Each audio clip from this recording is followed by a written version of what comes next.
Disclaimer. दोस्तों ध्यान से सुनिए, ये कहानी सिर्फ मनोरंजन के लिए बनाई गई एक काल्पनिक स्टोरी है। इसमें दिखाए गए सभी कैरेक्टर्स, नाम, घटनाएं और पावर्स पूरी तरह से काल्पनिक है। इसका किसी भी रियल व्यक्ति या घटना से कोई संबंध नहीं है। अगर कहानी पसंद आए तो लाइक, सब्सक्राइब और शेयर जरूर करें। दोस्तों तो बिना किसी देरी के चलिए कहानी शुरू करते हैं, जो आपको अंत तक बांधे रखेगी। Supreme martial god system season 2 समाप्त।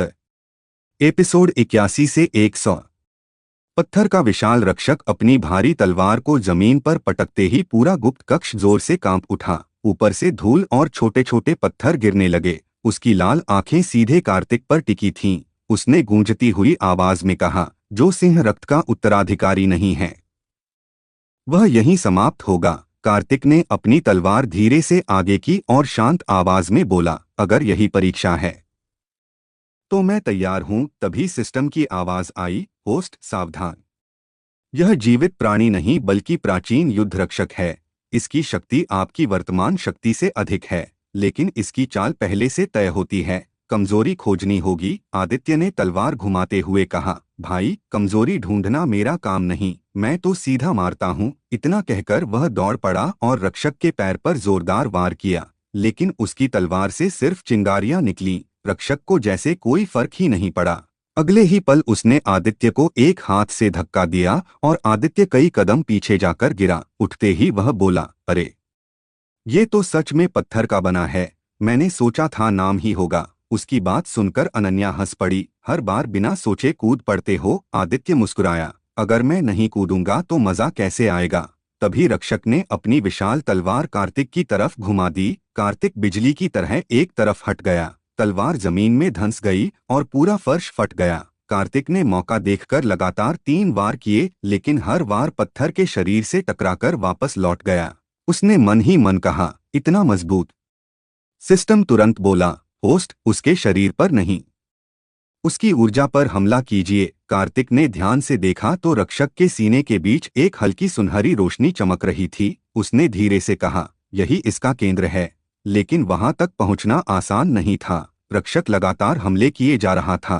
तभी अनन्या ने आवाज लगाई, कार्तिक मैं इसका ध्यान भटकाती हूँ। कार्तिक तुरंत बोला, नहीं, खतरा है। अनन्या मुस्कुराई, तुम हमेशा सबको बचाते रहते हो, कभी हम पर भी भरोसा कर लिया करो। इतना कहकर उसने अपनी तकनीक से कई ऊर्जा बाण एक साथ छोड़े। रक्षक का ध्यान उसकी तरफ चला गया। उसी समय आदित्य पीछे से चिल्लाया, अबे इधर देख, असली हीरो मैं हूँ। और उसने पत्थर उठाकर सीधे रक्षक के सिर पर दे मारा। पत्थर टूट गया, लेकिन रक्षक सच में पल भर के लिए रुक गया।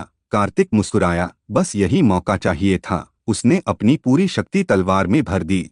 जेड पेंडेंट तेज चमकने लगा और वह हवा में ऊंची छलांग लगाकर सीधे रक्षक के सीने तक पहुंच गया। सिंह प्रहार। उसकी तलवार सीने की चमकती जगह पर लगी। पूरे कक्ष में जोरदार धमाका हुआ। सुनहरी और लाल रोशनी आपस में टकराई। कुछ पल बाद रक्षक धीरे धीरे घुटनों के बल बैठ गया।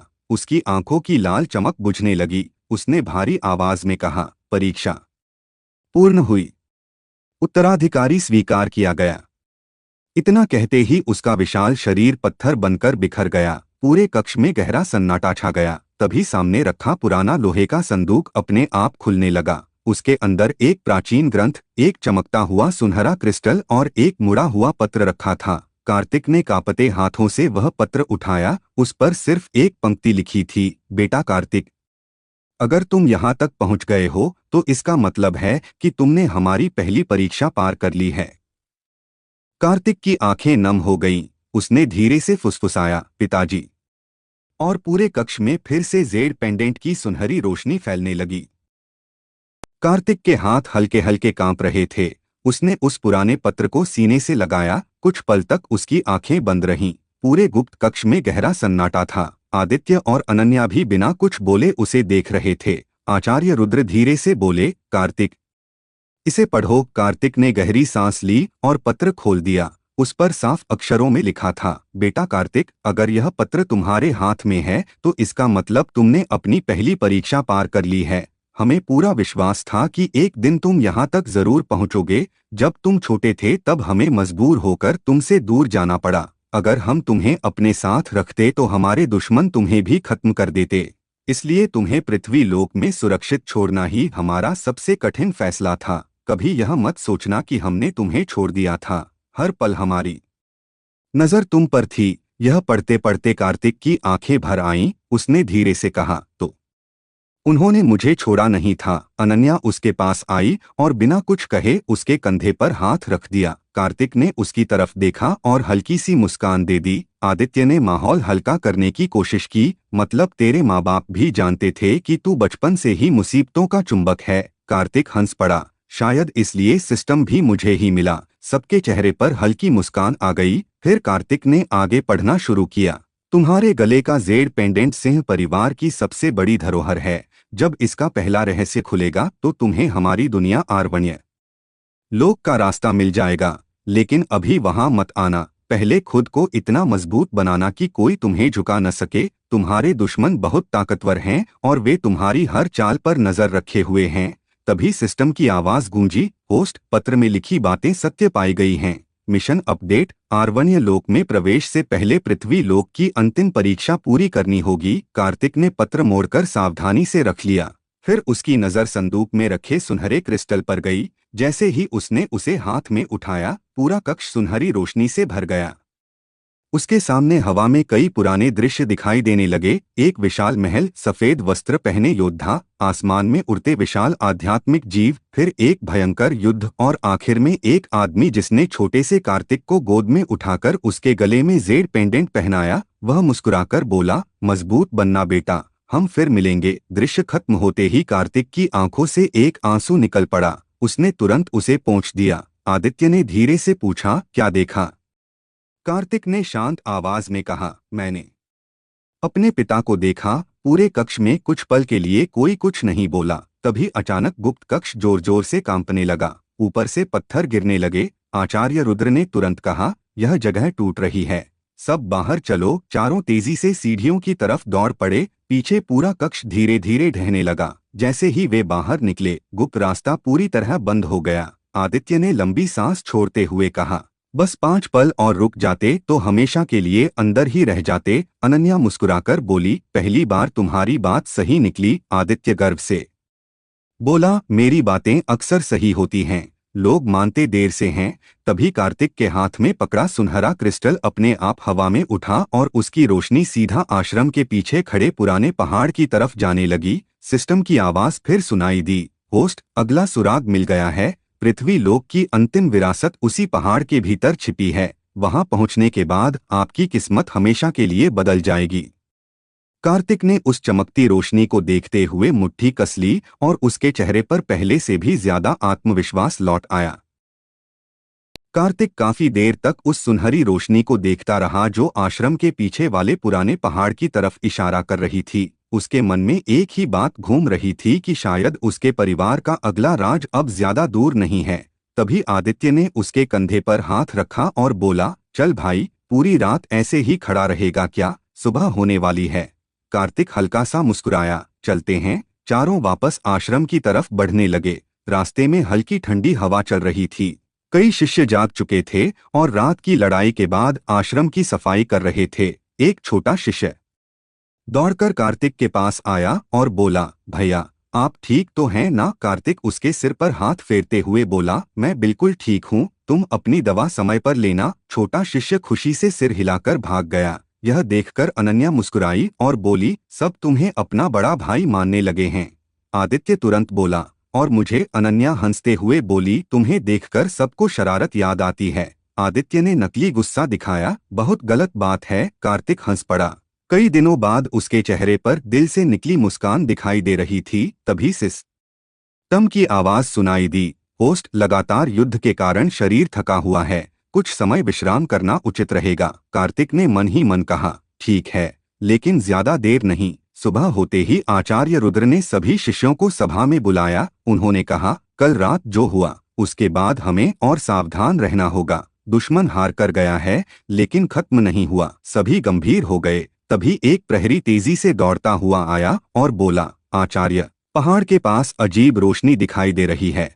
कार्तिक और आचार्य ने एक दूसरे की तरफ देखा। दोनों समझ गए कि यह उसी क्रिस्टल का संकेत है कुछ देर बाद कार्तिक, अनन्या, आदित्य और आचार्य उस पहाड़ की तरफ निकल पड़े। रास्ते में जंगल पहले से ज्यादा शांत था, सिर्फ पक्षियों की आवाज सुनाई दे रही थी। आदित्य धीरे से बोला, यार, जब जंगल इतना शांत हो जाए ना, तब समझ लो कुछ ना कुछ गड़बड़ जरूर है। उसकी बात खत्म भी नहीं हुई थी कि झाड़ियों में अचानक सरसराहट हुई। सब तुरंत सतर्क हो गए, लेकिन अगले ही पल वहां से एक छोटा सा सफेद खरगोश बाहर निकला। आदित्य ने लंबी सांस छोड़ी और बोला, अच्छा हुआ, नहीं तो मैं तो हमला ही कर देता। अनन्या हंसते हुए बोली, बेचारा खरगोश भी डर गया होगा। तभी कार्तिक की नजर जमीन पर बने कुछ पुराने पैरों के निशानों पर पड़ी। उसने झुककर ध्यान से देखा और बोला, ये निशान नए हैं, कोई हमसे पहले यहाँ आया है। आचार्य रुद्र का चेहरा गंभीर हो गया, लेकिन इस जगह का रास्ता तो किसी को पता नहीं होना चाहिए था। सिस्टम तुरंत बोला, होस्ट, आसपास 3 अज्ञात ऊर्जा संकेत मौजूद हैं, सावधान रहिए। कार्तिक ने धीरे से तलवार की मूठ पकड़ ली। चारों धीरे धीरे आगे बढ़े। पहाड़ के बीच पहुंचते ही वही सुनहरी रोशनी एक बड़े पत्थर पर जाकर रुक गई। पत्थर पर सिंह का वही प्राचीन चिन्ह बना था। कार्तिक जैसे ही उसके पास पहुंचा, अचानक पीछे से तालियों की आवाज गूंजी, बहुत बढ़िया, आखिर तुम यहाँ तक पहुंच ही गए। सबने तुरंत पीछे मुड़कर देखा। सामने 3 अजनबी साधक खड़े थे। तीनों ने काले रंग के लंबे वस्त्र पहन रखे थे और उनके सीने पर वही अधूरा चिन्ह बना था जो कार्तिक की धातु की पट्टी पर था। उनमें से सबसे आगे खड़ा युवक मुस्कुराते हुए बोला, कार्तिक सिंह, हम तुम्हें मारने नहीं आए, हम तुम्हें अपने साथ ले जाने आए हैं। यह सुनते ही कार्तिक की आंखें सिकुड़ गईं। उसने शांत आवाज में पूछा, और अगर मैं मना कर दूं? वह युवक हल्का सा मुस्कुराया और बोला, फिर हमें तुम्हें ताकत से ले जाना पड़ेगा। उसके इतना कहते ही तीनों के शरीर से तेज आध्यात्मिक ऊर्जा निकलने लगी और आसपास का माहौल एक बार फिर युद्ध की आहट से भर गया।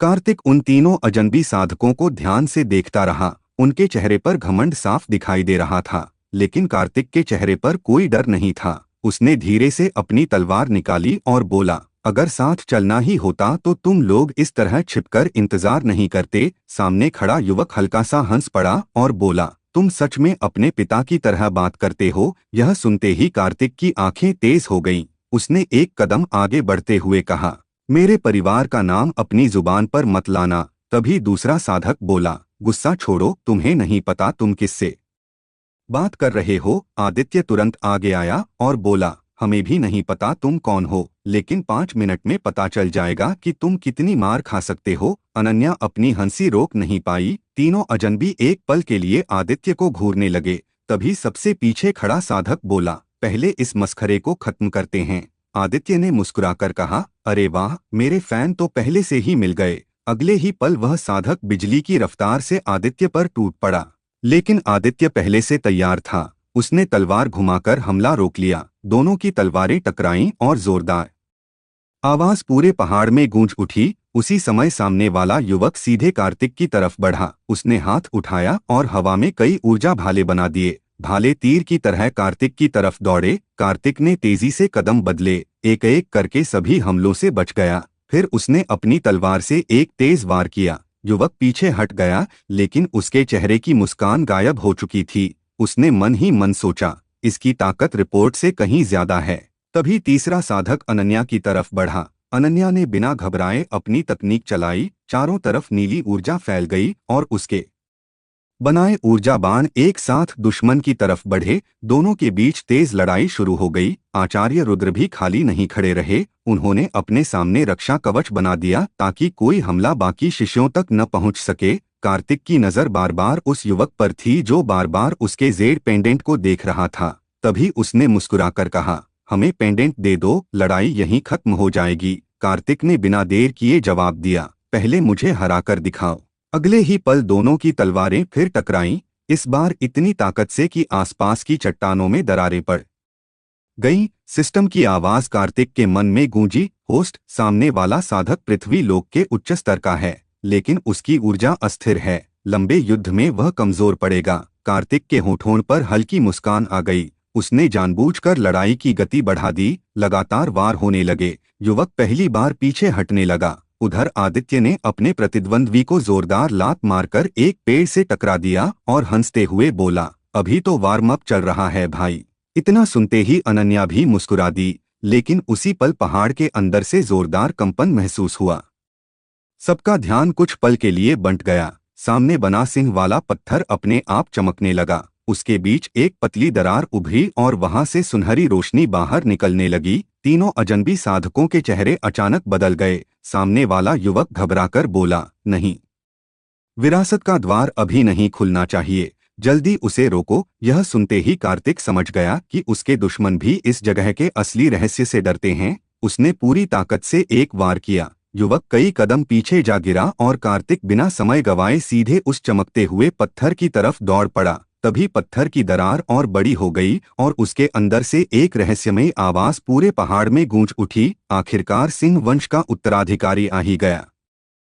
सिंह वाले पत्थर के अंदर से आई आवाज पूरे पहाड़ में गूंजने लगी। उसी पल पत्थर दो हिस्सों में बंट गया और उसके पीछे नीचे जाती हुई पुरानी सीढ़ियां दिखाई देने लगीं। चारों तरफ फैली सुनहरी रोशनी धीरे धीरे शांत होने लगी। सामने खड़ा काले वस्त्र वाला युवक घबराकर चिल्लाया, उसे नीचे मत जाने दो, सब एक साथ हमला करो। तीनों साधक पूरी ताकत से कार्तिक की तरफ दौड़े, लेकिन इस बार कार्तिक पहले से ज्यादा शांत था। उसने गहरी सांस ली और बिजली जैसी रफ्तार से आगे बढ़ा। पहले साधक की तलवार को एक ही वार में किनारे कर दिया, दूसरे के पेट पर जोरदार लात मारी और तीसरे का हमला झुककर बचा लिया। आदित्य खुशी से चिल्लाया, बस यही तो देखना था, अब आया मजा। वह भी सामने वाले साधक पर टूट पड़ा। दोनों के बीच फिर से तेज लड़ाई शुरू हो गई। उधर अनन्या ने अपनी ऊर्जा से कई चमकते हुए बाण बनाए और लगातार दुश्मनों पर बरसाने लगी। आचार्य रुद्र ने चारों तरफ सुरक्षा घेरा बना दिया ताकि पहाड़ के अंदर की शक्ति बाहर न फैल सके।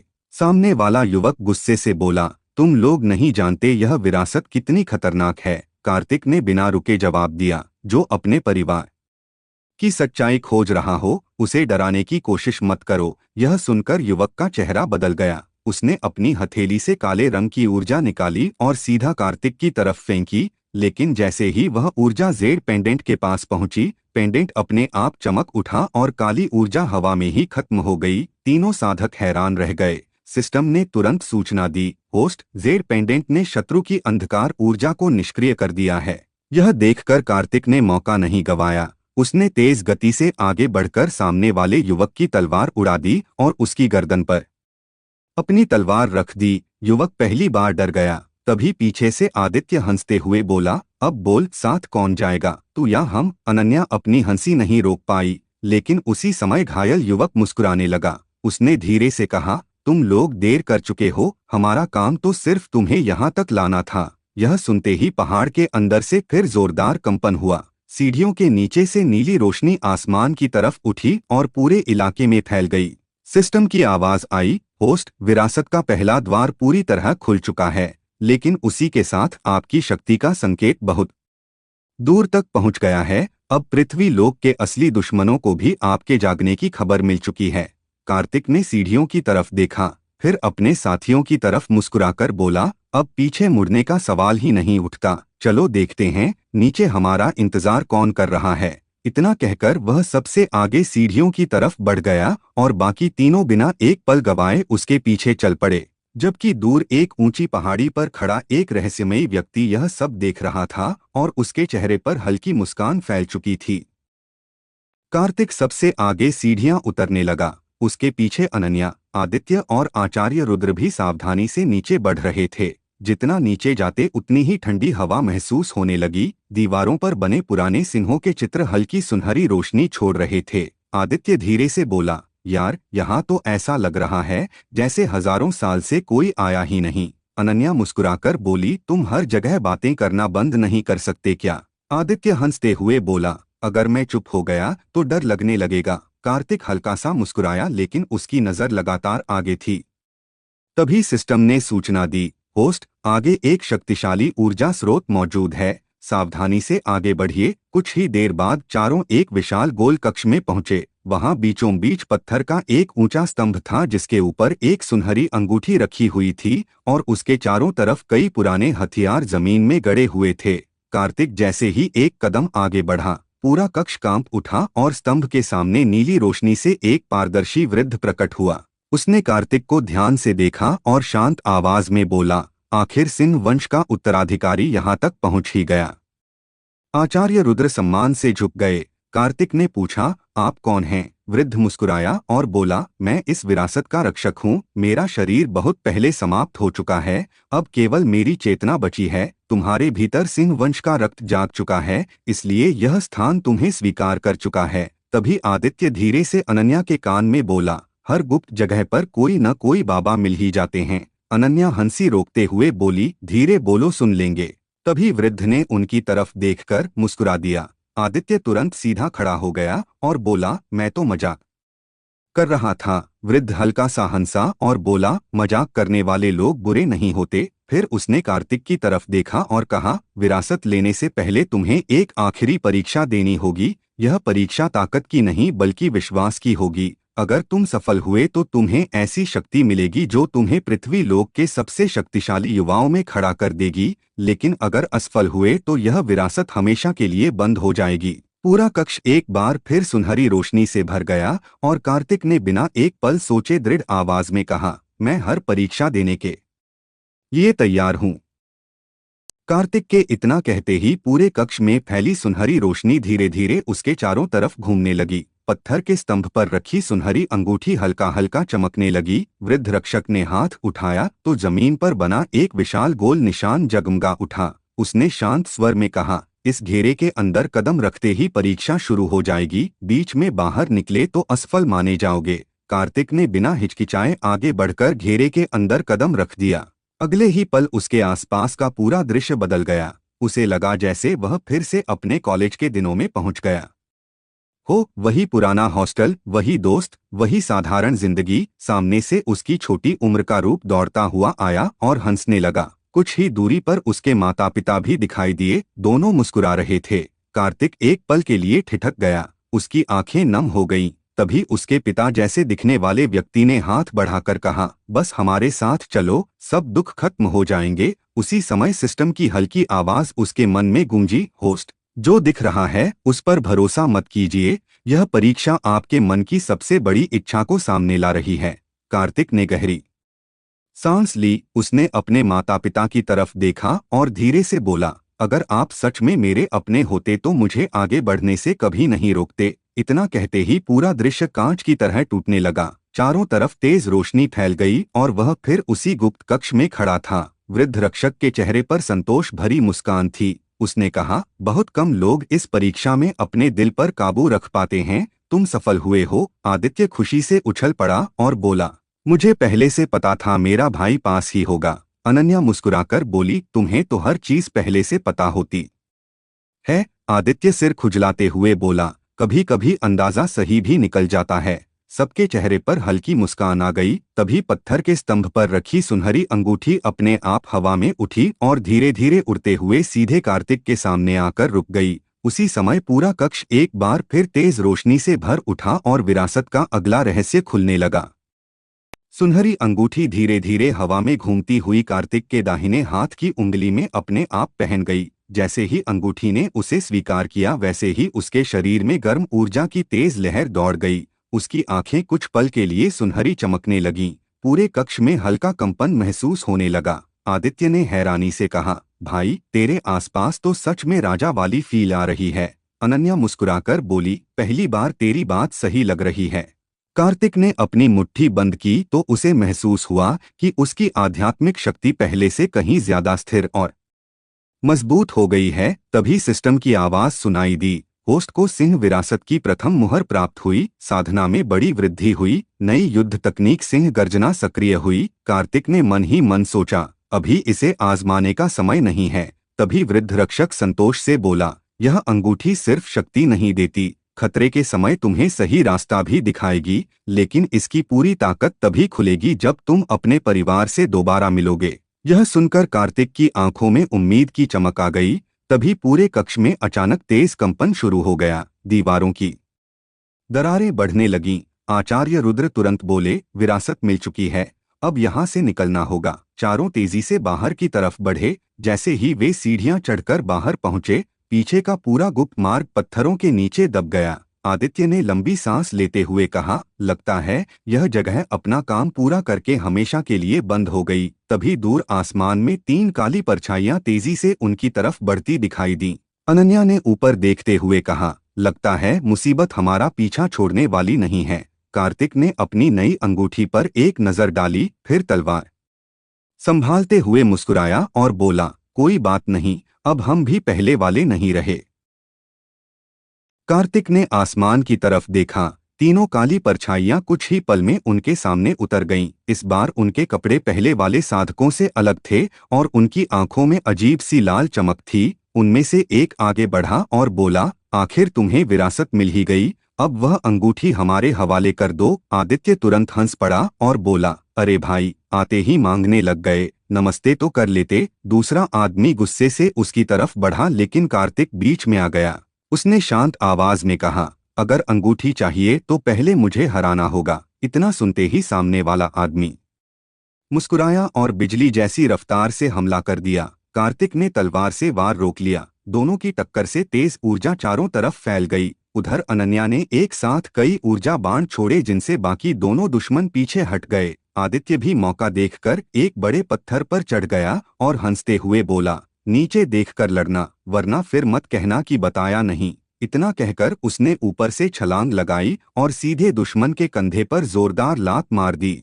वह आदमी कई कदम पीछे फिसल गया। लड़ाई तेज होती जा रही थी। तभी कार्तिक की नई अंगूठी हल्की चमकने लगी। उसके मन में अपने आप एक नई युद्ध चाल उभर आई। उसने बिना देर किए हाथ आगे बढ़ाया और सिंह गर्जना तकनीक का पहला वार किया। उसके मुंह से निकली ऊर्जा की गर्जना ने सामने वाले तीनों दुश्मनों को एक साथ पीछे धकेल दिया। उनके चेहरों पर पहली बार डर साफ दिखाई दिया। तभी उनमें से एक बोला, पीछे हटो, अभी लड़ना ठीक नहीं है। यह हमारी उम्मीद से ज्यादा ताकतवर हो चुका है। अगले ही पल तीनों धुएं की तरह गायब हो गए।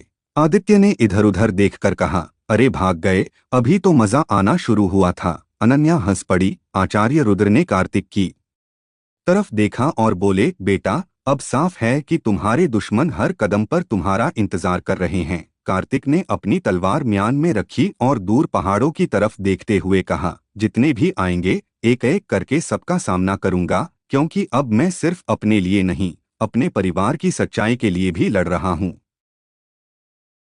तीनों दुश्मनों के गायब होते ही पहाड़ों पर फिर से शांति छा गई। कार्तिक ने गहरी सांस ली और अपनी नई अंगूठी को देखा। उसे साफ महसूस हो रहा था कि उसकी शक्ति पहले से कहीं ज्यादा बढ़ चुकी है। आचार्य रुद्र बोले, अब यहाँ रुकना ठीक नहीं होगा, आश्रम लौटते हैं। चारों वापस चल पड़े। रास्ते में आदित्य पेड़ से एक फल तोड़कर खाने लगा। अनन्या ने उसे घूरते हुए कहा, हर समय खाने के बारे में ही सोचते रहते हो क्या? आदित्य हंसकर बोला, खाली पेट लड़ाई नहीं होती, यह भी एक साधना है। कार्तिक और आचार्य दोनों मुस्कुरा दिए।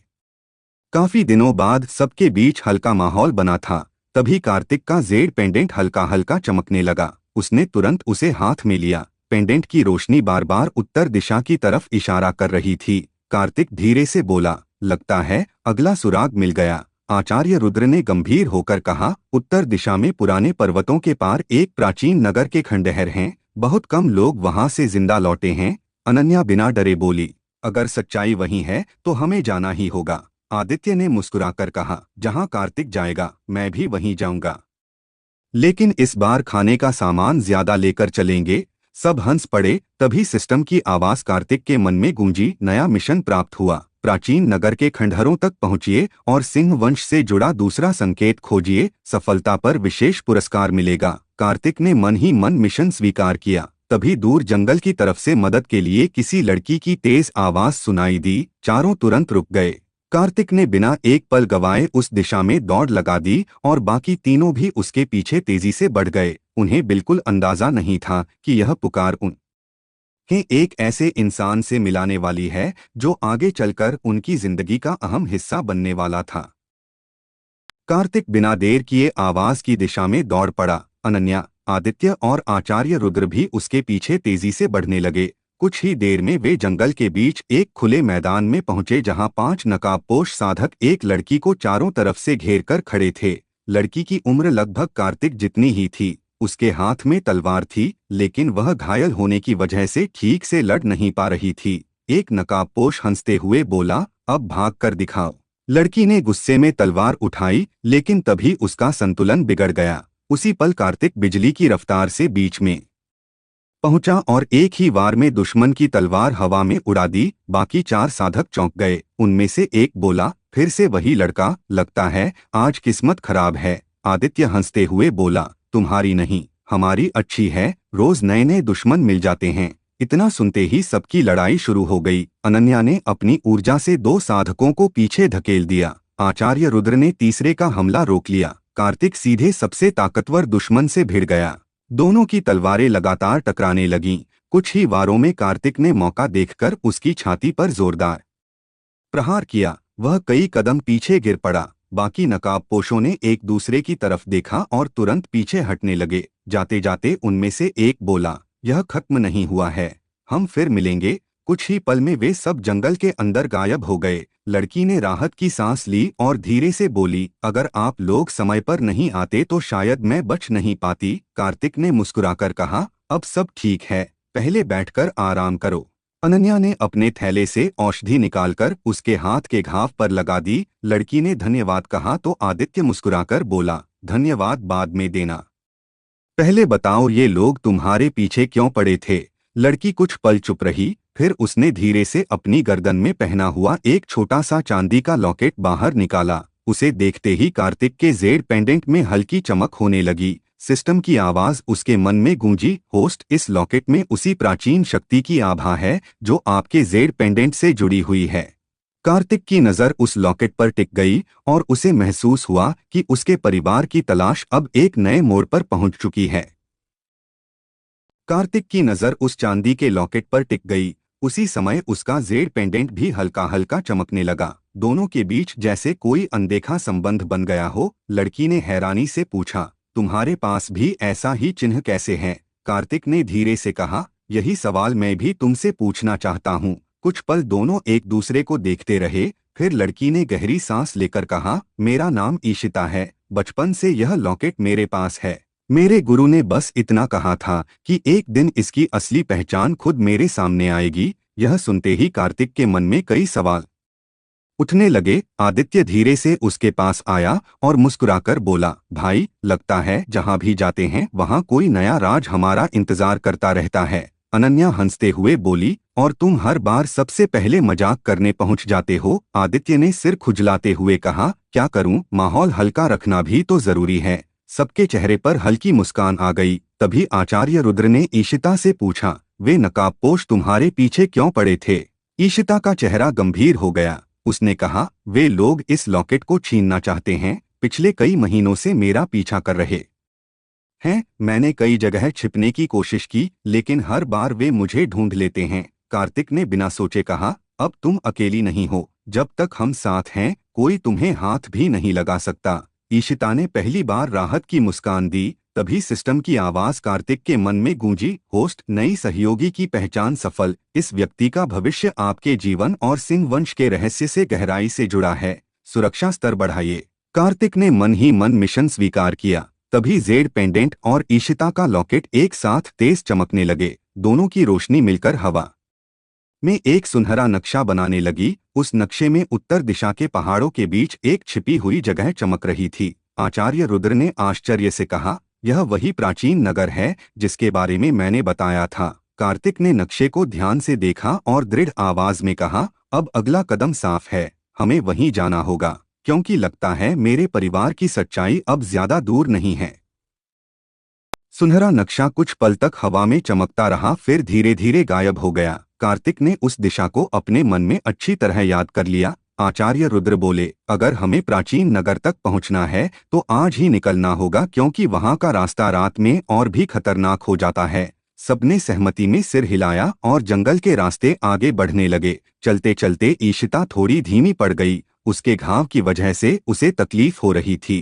कार्तिक ने यह देखा तो बिना कुछ कहे अपनी पानी की बोतल उसकी तरफ बढ़ा दी। ईशिता ने हल्की मुस्कान के साथ धन्यवाद कहा। अनन्या यह सब देखकर मुस्कुरा दी। आदित्य धीरे से कार्तिक के कान में बोला, भाई, लगता है हमारी टोली में एक और साथी जुड़ गई। कार्तिक ने उसे हल्का सा धक्का देते हुए कहा, कम बोल और रास्ता देख। आदित्य हंस पड़ा। कुछ देर बाद सब एक छोटी नदी के किनारे रुके। आचार्य रुद्र ने आराम करने को कहा। आदित्य ने तुरंत सूखी लकड़ियां इकट्ठी करनी शुरू कर दी और बोला, लड़ाई अपनी जगह है, लेकिन भूख सबसे बड़ी दुश्मन होती है। अनन्या हंसते हुए बोली, तुम्हारा ध्यान हर समय खाने पर ही रहता है। आदित्य ने गर्व से कहा, ताकत भी तो वहीं से आती है। सबके चेहरे पर मुस्कान आ गई। कई दिनों बाद सबने कुछ पल चैन से बिताए। तभी कार्तिक अकेले नदी के किनारे खड़ा होकर अपने जेड पेंडेंट को देखने लगा। उसके मन में बचपन की धुंधली यादें घूमने लगीं। तभी इशिता उसके पास आई और धीरे से बोली, तुम भी अपने परिवार को ढूंढ रहे हो ना? कार्तिक ने हल्की आवाज में कहा, बचपन से बस यही सपना है कि एक बार उनसे मिल सकूं। इशिता ने अपने लॉकेट को पकड़ते हुए कहा, शायद हमारी मंजिल एक ही है। दोनों कुछ पल चुप रहे। तभी सिस्टम की आवाज आई, होस्ट सावधान रहिए, आसपास कई छिपी हुई आभाएं तेजी से आपकी तरफ बढ़ रही हैं। कार्तिक ने तुरंत पीछे मुड़कर देखा। जंगल की घनी झाड़ियों के बीच दर्जनों लाल आंखें चमक रही थीं और अगले ही पल विशाल जंगली आध्यात्मिक भेड़ियों का झुंड गुर्राते हुए उनकी तरफ दौड़ पड़ा। जैसे ही विशाल आध्यात्मिक भेड़ियों का झुंड उनकी तरफ दौड़ा, कार्तिक ने तुरंत सबको पीछे हटने का इशारा किया। अनन्या ने एक पल में अपने ऊर्जा बाण तैयार कर लिए। ईशिता ने दर्द होने के बावजूद तलवार कसकर पकड़ ली। आदित्य इधर-उधर देखने लगा और बोला, इतने सारे हैं, लगता है आज तो दौड़ भी लगानी पड़ेगी और लड़ाई भी करनी पड़ेगी। उसकी बात सुनकर कार्तिक के चेहरे पर हल्की मुस्कान आ गई। अगले ही पल सबसे बड़ा भेड़िया हवा में उछलकर कार्तिक पर झपटा, लेकिन उसने तलवार घुमाकर उसका वार रोक दिया। टक्कर से तेज आवाज पूरे जंगल में गूंज गई। उसी समय अनन्या के ऊर्जा बाण दो भेड़ियों को दूर फेंक चुके थे। ईशिता ने तेजी से घूमकर एक भेड़िए के पंजे से खुद को बचाया और उसके कंधे पर जोरदार वार किया। आचार्य रुद्र ने अपनी शक्ति से चारों तरफ सुरक्षा घेरा बना दिया ताकि बाकी भेड़िए एक साथ हमला न कर सकें। लड़ाई लगातार तेज होती जा रही थी। तभी एक छोटा भेड़िया चुपके से पीछे से ईशिता की तरफ बढ़ा। कार्तिक ने उसे देख लिया और बिना सोचे उसके सामने आ गया। भेड़िए का पंजा सीधे कार्तिक की बाह पर लगा। हल्का खून निकल आया। ईशिता घबरा गई और बोली, तुम्हें चोट लग गई? कार्तिक मुस्कुराकर बोला, इतनी सी चोट से कुछ नहीं होता, पहले सामने वाले को देखो। यह सुनकर ईशिता के चेहरे पर फिर से हिम्मत लौट आई। आदित्य ने पास पड़ा बड़ा लकड़ी का तना उठाकर दो भेड़ियों के बीच फेंक दिया और बोला, अरे भाई, लाइन बनाकर आओ, सबको मौका मिलेगा। उसकी बात सुनकर अनन्या भी हंस पड़ी। तभी कार्तिक की अंगूठी हल्की चमकने लगी। उसने सिंह गर्जना तकनीक का इस्तेमाल किया। जोरदार ऊर्जा लहर पूरे जंगल में फैल गई। कई भेड़िए डरकर पीछे हट गए और बाकी भागने लगे। कुछ ही पलों में पूरा झुंड जंगल के अंधेरे में गायब हो गया। सबने राहत की सांस ली। ईशिता ने कार्तिक की घायल बाह पर औषधि लगाते हुए धीरे से कहा, हर बार दूसरों को बचाने के लिए खुद को खतरे में मत डाला करो। कार्तिक ने मुस्कुराकर जवाब दिया, साथ चलने वाले लोगों की रक्षा करना मेरी आदत है। तभी सिस्टम की आवाज गूंजी, होस्ट, आपने एक छिपी परीक्षा पूरी कर ली है। इन भेड़ियों की रक्षा में रखा गया एक विशेष संकेत अब आपके सामने प्रकट होगा। अगले ही पल नदी के बीच का पानी अपने आप दो हिस्सों में बंट गया और नीचे पत्थर की बनी एक प्राचीन सीढ़ी दिखाई देने लगी, जिसे देखकर सबकी आंखों में हैरानी भर गई। नदी का पानी दो हिस्सों में बंटा हुआ था और बीच में दिखाई देने वाली पत्थर की सीढ़ियां धीरे धीरे सुनहरी रोशनी से चमकने लगीं। कुछ पल तक सभी चुपचाप उस नज़ारे को देखते रहे। आदित्य ने धीरे से कहा, मुझे तो यह जगह बिल्कुल अच्छी नहीं लग रही, लेकिन अगर अंदर खजाना हुआ तो सबसे पहले मैं ही जाऊंगा। उसकी बात सुनकर अनन्या हंस पड़ी और बोली, तुम्हें हर जगह खजाना ही दिखाई देता है। कार्तिक मुस्कुराया और बोला, चलो देखते हैं किस्मत आज क्या दिखाने वाली है। आचार्य रुद्र सबसे आगे बढ़े और सावधानी से सीढ़ियां उतरने लगे। बाकी सब उनके पीछे चल पड़े। नीचे पहुंचते ही एक लंबा पत्थरों का गलियारा दिखाई दिया, जिसकी दीवारों पर सिंह के बने हुए पुराने चिन्ह उकेरे हुए थे। कार्तिक ने जैसे ही उन चिन्हों को छुआ, उसका जेड पेंडेंट हल्का चमक उठा। सिस्टम की आवाज आई, होस्ट, आप सही मार्ग पर हैं। यह स्थान सिंह वंश के बाहरी रक्षकों का प्राचीन मार्ग है। कार्तिक की धड़कन तेज हो गई। इतने करीब वह पहले कभी नहीं पहुंचा था। तभी इशिता ने सामने इशारा किया। सबने देखा कि गलियारे के आखिर में एक बड़ा दरवाजा था, जिस पर दो आधे निशान बने हुए थे। कार्तिक ने अपना जेड पेंडेंट निकाला। उसी समय ईशिता का लॉकेट भी अपने आप चमकने लगा। दोनों निशानों के सामने पहुंचते ही पेंडेंट और लॉकेट हवा में उठ गए और दरवाजे पर बने चिन्हों से जुड़ गए। भारी आवाज के साथ पत्थर का विशाल दरवाजा धीरे धीरे खुलने लगा। अंदर से ठंडी हवा का तेज झोंका बाहर आया। आदित्य ने धीरे से कहा, अब वापस चलने का तो सवाल ही नहीं है।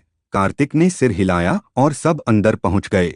वहां बीचों बीच एक पुराना पत्थर का चबूतरा था जिस पर एक चमकता हुआ क्रिस्टल रखा था। जैसे ही कार्तिक उसके पास पहुंचा, क्रिस्टल के अंदर से एक धुंधली आकृति दिखाई देने लगी। वह एक वृद्ध साधक की आत्मा थी। उसने कार्तिक को ध्यान से देखा और मुस्कुराकर कहा, आखिर सिंह वंश का उत्तराधिकारी यहाँ तक पहुँच ही गया। मैं कई वर्षों से तुम्हारा इंतजार कर रहा था। यह सुनते ही सबके चेहरे पर हैरानी छा गई और कार्तिक के मन में एक ही सवाल गूंजने लगा, क्या यह व्यक्ति उसके परिवार का सच जानता है?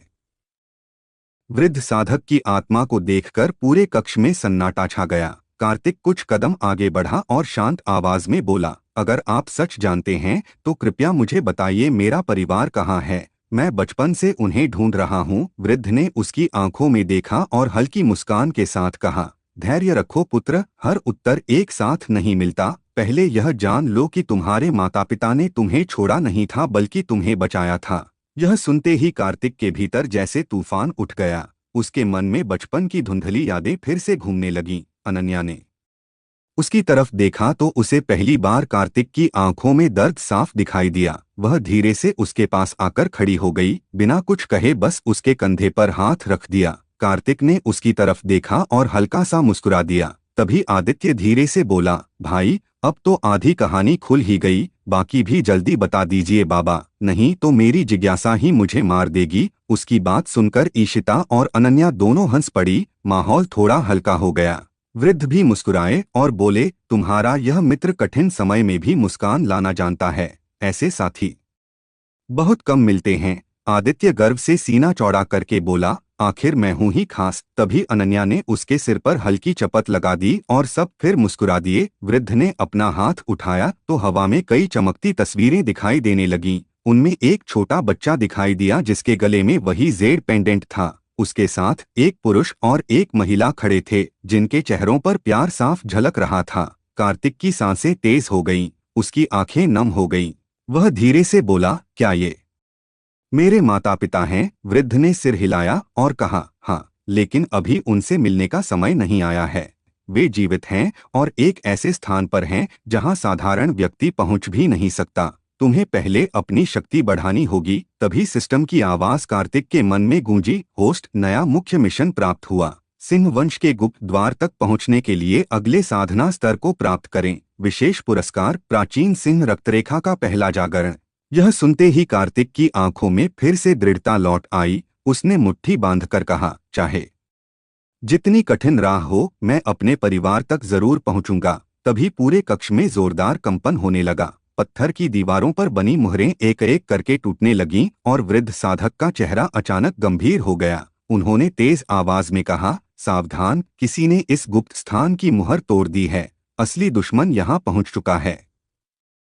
पूरे कक्ष में तेज कंपन होने लगा। छत से छोटे छोटे पत्थर गिरने लगे। कार्तिक ने तुरंत अनन्या, ईशिता और आदित्य को पीछे रहने का इशारा किया। अगले ही पल सामने का विशाल पत्थर का दरवाजा जोरदार धमाके के साथ टूट गया और काले लबादे पहने कई साधक अंदर घुस आए। सबसे आगे खड़ा आदमी धीमे कदमों से चलता हुआ बोला, आखिर इतने सालों की तलाश खत्म हुई। सिंह वंश का उत्तराधिकारी खुद हमारे सामने खड़ा है। कार्तिक ने तलवार निकालते हुए कहा, तुम लोग कौन हो? उस आदमी ने हंसते हुए जवाब दिया, नाम जानकर क्या करोगे? आज तुम यहाँ से जिंदा नहीं जाओगे। ईशिता ने उसे देखते ही घबराकर कहा, यही लोग मेरा पीछा कर रहे थे। इनके नेता को लोग काला छाया कहते हैं। आचार्य रुद्र की आंखें सिकुड़ गईं। उन्होंने धीमी आवाज में कहा, सब सावधान रहो, ये साधारण दुश्मन नहीं हैं। तभी काला छाया ने हाथ उठाया और उसके पीछे खड़े साधकों ने पूरे कक्ष को घेर लिया। आदित्य धीरे से कार्तिक के पास आकर बोला, भाई, आज तो लगता है गिनती से ज्यादा मेहमान आ गए हैं। कार्तिक हल्का सा मुस्कुराया और बोला, जितने ज्यादा होंगे उतना जल्दी भागेंगे। आदित्य हंस पड़ा और बोला, बस यही आत्मविश्वास चाहिए। अगले ही पल लड़ाई शुरू हो गई। अनन्या के ऊर्जा बाण बिजली की तरह हवा चीरते हुए दुश्मनों पर बरसने लगे। ईशिता ने अपनी तलवार से 2 साधकों के वार एक साथ रोक दिए। आचार्य रुद्र ने अपनी शक्ति से कई दुश्मनों को पीछे धकेल दिया। कार्तिक सीधे काला छाया की तरफ बढ़ा। दोनों की तलवारें टकराईं तो पूरी गुफा में तेज आवाज गूंज उठी। काला छाया ने हैरानी से कहा, इतनी कम उम्र में इतनी शक्ति, अब समझ आया कि तुम्हें खत्म करने का आदेश क्यों मिला है। कार्तिक ने बिना जवाब दिए लगातार 3 तेज वार किए। काला छाया पीछे हट गया, लेकिन उसके चेहरे पर मुस्कान बनी रही। तभी उसने जेब से एक काला पत्थर निकाला और जमीन पर फेंक दिया। पल भर में पूरे कक्ष में काला धुआं फैल गया। सबकी नजरें धुंधली हो गईं। ईशिता ने घबराकर कार्तिक का नाम पुकारा। अनन्या उसकी तरफ बढ़ने लगी, लेकिन सामने कुछ दिखाई ही नहीं दे रहा था। सिस्टम की आवाज कार्तिक के मन में गूंजी, होस्ट सावधान, यह साधारण धुआं नहीं है। यह भ्रम पैदा करने वाली प्राचीन तकनीक है। अपनी मानसिक शक्ति पर भरोसा रखिए। कार्तिक ने तुरंत आंखें बंद कीं और अपनी चेतना फैलानी शुरू की। कुछ ही क्षण बाद उसे धुएं के बीच एक तेज धड़कती हुई ऊर्जा महसूस हुई। उसने बिना देर किए उसी दिशा में तलवार चला दी। अगले ही पल किसी के दर्द से चीखने की आवाज पूरे कक्ष में गूंज उठी और काला धुआं तेजी से छंटने लगा। लेकिन जब सबकी नजरें साफ हुईं तो काला छाया वहां से गायब था। उसकी जगह जमीन पर एक काला निशान बना हुआ था और उसी निशान के बीच कार्तिक के परिवार का वही सिंह चिन्ह चमक रहा था, जिसे देखकर वृद्ध साधक की आत्मा भी पहली बार चिंता में पड़ गई। काला धुआं पूरी तरह गायब होते ही सबकी नजर जमीन पर बने सिंह चिन्ह पर टिक गई। वृद्ध साधक की आत्मा पहली बार घबराई हुई दिखाई दी। उन्होंने गहरी सांस लेते हुए कहा, यह अच्छा संकेत नहीं है। इसका मतलब दुश्मन सिर्फ तुम्हारे पीछे नहीं बल्कि सिंह वंश के रहस्यों तक भी पहुंच चुका है। कार्तिक नीचे झुककर उस निशान को ध्यान से देखने लगा। तभी उसका जेड पेंडेंट अपने आप चमक उठा और सिंह चिन्ह से हल्की सुनहरी रोशनी निकलने लगी। सिस्टम की आवाज आई, होस्ट छिपी हुई स्मृति सक्रिय हो रही है, सावधान रहिए। अगले ही पल कार्तिक की आंखों के सामने सब कुछ बदल गया। उसे ऐसा लगा जैसे वह किसी और समय में पहुंच गया हो। उसने देखा कि एक विशाल महल के सामने भयंकर युद्ध चल रहा है।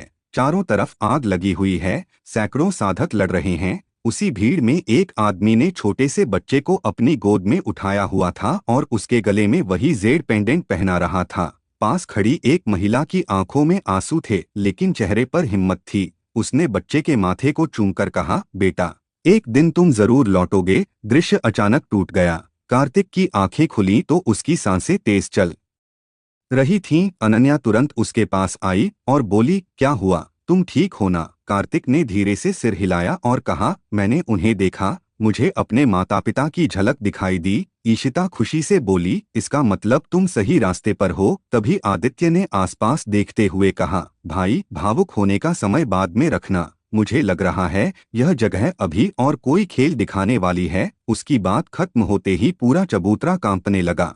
जिस क्रिस्टल में वृद्ध साधक की आत्मा थी उसमें दरारें पड़ने लगीं। वृद्ध ने जल्दी से अपना हाथ आगे बढ़ाया और एक सुनहरी अंगूठी कार्तिक की तरफ उछाल दी। उन्होंने कहा, इसे संभाल कर रखना, यही तुम्हें अगले दरवाजे तक पहुंचाएगी। इससे पहले कि कार्तिक कुछ पूछ पाता, क्रिस्टल तेज रोशनी के साथ टूट गया और वृद्ध साधक की आत्मा हमेशा के लिए गायब हो गई। पूरे कक्ष में कुछ पल के लिए गहरा सन्नाटा छा गया। अनन्या ने धीरे से कहा, उन्होंने अपनी आखिरी उम्मीद तुम्हें सौंप दी है। कार्तिक ने अंगूठी को कसकर पकड़ लिया और गंभीर आवाज में बोला, मैं उनका भरोसा कभी नहीं टूटने दूंगा। तभी सिस्टम की आवाज फिर गूंजी, होस्ट, विशेष वस्तु प्राप्त हुई, प्राचीन सिंह रक्षक मुद्रिका। इसके सक्रिय होते ही छिपे हुए मार्ग दिखाई देंगे, लेकिन सावधान, इस वस्तु की ऊर्जा को दूर बैठे शक्तिशाली लोग भी महसूस कर सकते हैं। जैसे ही सिस्टम की बात खत्म हुई, गुफा के बाहर से कई बेहद ताकतवर आभाएं तेजी से इस तरफ बढ़ती महसूस होने लगीं और आचार्य रुद्र ने तलवार निकालते हुए कहा, लगता है असली परीक्षा अब शुरू होने वाली है। आचार्य रुद्र की बात खत्म होते ही गुफा के बाहर से कई शक्तिशाली आभाएं तेजी से पास आने लगीं। पूरा कक्ष उनकी ऊर्जा से कांपने लगा। कार्तिक ने प्राचीन सिंह रक्षक मुद्रिका अपनी उंगली में पहन ली। जैसे ही अंगूठी उसकी उंगली में आई, एक गर्म ऊर्जा पूरे शरीर में दौड़ गई। सिस्टम की आवाज आई, होस्ट, मुद्रिका ने आपको सिंह वंश के बाहरी रक्षक के रूप में अस्थायी रूप से स्वीकार कर लिया है। कुछ समय के लिए आपकी शक्ति बढ़ेगी, लेकिन इसका उपयोग सोच समझकर कीजिए। कार्तिक ने गहरी सांस ली और बोला, जो भी होगा सब साथ रहेंगे। कोई अकेला नहीं लड़ेगा। अनन्या मुस्कुराकर बोली, हम कहीं भी जाएं, साथ ही लड़ेंगे। ईशिता ने भी सिर हिलाया और कहा, अब पीछे मुड़ने का सवाल ही नहीं है। आदित्य ने हंसते हुए कहा, बस एक बात याद रखना, अगर मैं ज्यादा बहादुरी दिखाऊं तो मुझे बचा लेना। सबके चेहरों पर हल्की मुस्कान आ गई। तभी गुफा का रास्ता टूटने लगा और 5 काले लबादे वाले साधक अंदर आ गए। लेकिन इस बार उनके साथ एक लंबा सफेद बालों वाला वृद्ध भी था। उसकी आंखें बिल्कुल बर्फ की तरह ठंडी थीं। उसने कार्तिक को देखते ही कहा, आखिर तुम्हें ढूंढ ही लिया। जेड पेंडेंट, सिंह मुद्रिका और तुम्हारा खून, हमें तीनों की जरूरत है। कार्तिक ने तलवार सीधी करते हुए कहा, पहले मुझसे जीत कर दिखाओ। वह आदमी हल्का सा हंसा और बोला, तुम्हारे अंदर हिम्मत है लेकिन अनुभव नहीं। अगले ही पल उसने हाथ उठाया और इतनी तेज ऊर्जा छोड़ी कि गुफा की जमीन फट गई। आचार्य रुद्र तुरंत आगे आए और उसका वार रोक लिया। दोनों की टक्कर से इतनी तेज रोशनी फैली कि कुछ पल के लिए सबकी आंखें बंद हो गईं। उसी दौरान बाकी काले साधक अनन्या, ईशिता और आदित्य पर टूट पड़े। अनन्या ने लगातार ऊर्जा बाण चलाए। ईशिता ने घायल होने के बावजूद 2 दुश्मनों को पीछे धकेल दिया। आदित्य एक बड़े पत्थर के पीछे छिपकर बोला, अरे भाई, ये लोग तो मजाक भी नहीं समझते। फिर अचानक मौका मिलते ही उसने एक साधक के पैरों के नीचे पत्थर खींच दिया। वह सीधे मुंह के बल गिर पड़ा। आदित्य हंसते हुए बोला, थोड़ा आराम भी कर लो। उसकी बात सुनकर लड़ाई के बीच भी कार्तिक के चेहरे पर मुस्कान आ गई। तभी सफेद बालों वाले वृद्ध ने कार्तिक पर सीधा हमला कर दिया। दोनों की तलवारें कई बार टकराईं। हर टक्कर के साथ चिंगारियां उड़ने लगीं। कार्तिक ने महसूस किया कि सामने वाला उससे कहीं ज्यादा अनुभवी है, लेकिन उसने हार नहीं मानी। उसी समय उसकी उंगली में पहनी सिंह मुद्रिका अचानक तेज सुनहरी रोशनी से चमक उठी। पूरी गुफा में सिंह की जोरदार गर्जना गूंज गई। सभी कुछ पल के लिए रुक गए। गुफा की सबसे पीछे वाली दीवार अपने आप 2 हिस्सों में बंटने लगी और उसके पीछे एक विशाल प्राचीन द्वार दिखाई दिया। उस द्वार पर वही चिन्ह बना था जो कार्तिक ने अपनी यादों में अपने परिवार के महल पर देखा था। सफेद बालों वाले वृद्ध के चेहरे का रंग बदल गया। उसने घबराकर कहा, नहीं, यह द्वार अभी नहीं खुलना चाहिए था। इसे हर हाल में रोक दो, चाहे किसी की भी जान क्यों न चली जाए। सफेद बालों वाले वृद्ध के इतना कहते ही उसके सभी साथी प्राचीन द्वार की तरफ दौड़ पड़े। कार्तिक ने तलवार मजबूती से पकड़ते हुए कहा, कोई भी उस दरवाजे तक नहीं पहुंचेगा। अगले ही पल वह बिजली की रफ्तार से आगे बढ़ा। उसकी तलवार की चमक पूरे कक्ष में फैल गई। अनन्या ने बिना समय गवाए लगातार ऊर्जा बाण चलाए और 2 दुश्मनों को पीछे धकेल दिया। ईशिता ने घायल होने के बावजूद अपने सामने खड़े साधक का वार रोककर उसे जोरदार लात मारकर दूर गिरा दिया। आदित्य एक पत्थर पर चढ़कर बोला, अरे भाई, एक एक करके आओ, सबको मौका मिलेगा। तभी एक दुश्मन उसके पीछे पहुंच गया। आदित्य घबराकर चिल्लाया, कार्तिक, पीछे। कार्तिक ने बिना मुड़े तलवार घुमाई और दुश्मन का हमला बीच में ही रोक दिया। आदित्य ने राहत की सांस लेकर कहा, यार, तू सच में हर बार सही समय पर आ जाता है। कार्तिक मुस्कुराकर बोला, क्योंकि तुम हर बार मुसीबत ढूंढ लेते हो। यह सुनकर लड़ाई के बीच भी सबके चेहरे पर हल्की मुस्कान आ गई। उसी समय सफेद बालों वाला वृद्ध अपनी पूरी शक्ति के साथ कार्तिक पर टूट पड़ा। दोनों की ताकत टकराई तो पूरी गुफा हिल गई। छत से बड़े बड़े पत्थर गिरने लगे। आचार्य रुद्र ने जोर से कहा, जल्दी फैसला करो, यह जगह ज्यादा देर टिकने वाली नहीं है। तभी सिस्टम की आवाज गूंजी, होस्ट, विशेष अवसर प्राप्त हुआ। सिंह रक्तरेखा का पहला जागरण सक्रिय किया जा सकता है। क्या आप तैयार हैं? कार्तिक ने बिना एक पल गवाए मन ही मन कहा, सक्रिय करो। अगले ही पल उसके पूरे शरीर से सुनहरी आभा निकलने लगी। उसकी आंखें तेज चमकने लगीं। उसके पीछे एक विशाल स्वर्ण सिंह की धुंधली आकृति दिखाई देने लगी। पूरे कक्ष में ऐसी गर्जना गूंजी कि सभी दुश्मनों के कदम डगमगा गए। सफेद बालों वाला वृद्ध घबराकर बोला, यह असंभव है। पहली जागृति इतनी जल्दी कैसे हो सकती है? कार्तिक ने तेज आवाज में कहा, मेरे परिवार को मुझसे कोई नहीं छीन सकता। उसने पूरी शक्ति के साथ अंतिम वार किया। वृद्ध की तलवार टूट गई और वह कई कदम पीछे जा गिरा। उसके बाकी साथी डरकर पीछे हट गए। तभी प्राचीन द्वार पूरी तरह खुल गया। अंदर से बेहद शुद्ध और प्राचीन ऊर्जा बाहर निकलने लगी। उस ऊर्जा के बीच एक विशाल सिंह की पत्थर की मूर्ति दिखाई दी, जिसकी दोनों आंखें अचानक खुल गईं। पूरे कक्ष में गूंजती हुई गंभीर आवाज सुनाई दी, सिंह वंश का उत्तराधिकारी आखिर लौट आया। तुम्हारी असली यात्रा अब शुरू होती है। यह सुनते ही जेड पेंडेंट, सिंह मुद्रिका और कार्तिक की रक्तरेखा तीनों एक साथ चमकने लगे। सिस्टम की आवाज फिर गूंजी, होस्ट बधाई हो, पृथ्वी लोक की पहली परीक्षा सफलतापूर्वक पूरी हुई, नया चरण खुल गया। छिपे हुए साधना लोक आरवाने की यात्रा शीघ्र शुरू होगी, विशेष पुरस्कार प्राप्त, नई शक्ति, नया मार्ग और परिवार तक पहुंचने का पहला अधिकार। कार्तिक ने अनन्या, ईशिता, आदित्य और आचार्य रुद्र की तरफ देखा। सबकी आंखों में नई उम्मीद थी। उसने मुस्कुराकर कहा, अब तक हम सच की तलाश कर रहे थे, अब हम सच के दरवाजे पर खड़े हैं। चलो अगला कदम साथ मिलकर बढ़ाते हैं। और उसी पल प्राचीन द्वार के भीतर से एक रहस्यमयी सुनहरी रोशनी निकली जिसने उन सभी को अपनी चमक में समेट लिया। यहीं से उनकी जिंदगी का सबसे बड़ा अध्याय शुरू होने वाला था और इसी रोमांचक मोड़ के साथ सीजन 2 का अंत हो गया।